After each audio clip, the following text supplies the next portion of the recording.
கள்ளக்குறிச்சி மாவட்டம் கருணாபுரம் பகுதியில் மெத்தனால் கலந்த விசச்சாராயத்தை குடித்து உயிரிழந்தவர்களின் எண்ணிக்கை இன்று காலை வரை 55ஆக உயர்ந்துள்ளது.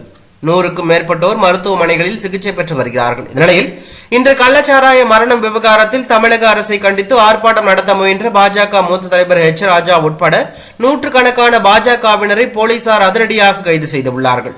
இதற்கும் கடும் கண்டனம் தெரிவித்து பாஜக மாநில தலைவர் அண்ணாமலை விடுத்துள்ள செய்திக்குறிப்பில், கள்ளச்சாராய விற்பனையை தடுக்காமல் 50க்கும் அதிகமான உயிர்களை பலி வாங்கிய திமுக அரசை கண்டித்து தமிழ்நாடு பாஜக சார்பில் தமிழகம் முழுவதும் இன்று ஆர்ப்பாட்டங்கள் நடைபெற்றுக் கொண்டிருக்கிறது. திருவள்ளூர், காஞ்சிபுரம், ராணிப்பேட்டை, திருச்சி, புதுக்கோட்டை, ராமநாதபுரம், நாகப்பட்டினம், தஞ்சாவூர், மதுரை, விருதுநகர், கிருஷ்ணகிரி என பல மாவட்டங்களில் நடந்த ஆர்ப்பாட்டங்களில் மூத்த தலைவர் திரு எச். ராஜா உட்பட நூற்றுக்கணக்கான பாஜக சகோதர சகோதரிகள் தடுத்து நிறுத்தப்பட்டு கைது செய்யப்பட்டுள்ளார்கள்.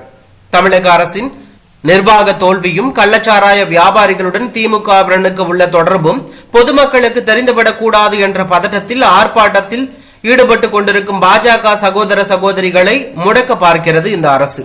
இந்த அடக்குமுறைக்கு தமிழ்நாடு பாஜக அஞ்ச போவதில்லை. பிற மாவட்டங்களிலும் இன்று மதியமும் மாலையும் கள்ளச்சாராய மரணங்களுக்கு காரணமான திமுக அரசை கண்டித்து தொடர்ந்து ஆர்ப்பாட்டங்கள் நடைபெறும் என அண்ணாமலை தெரிவித்துள்ளது பரபரப்பை ஏற்படுத்தியுள்ளது.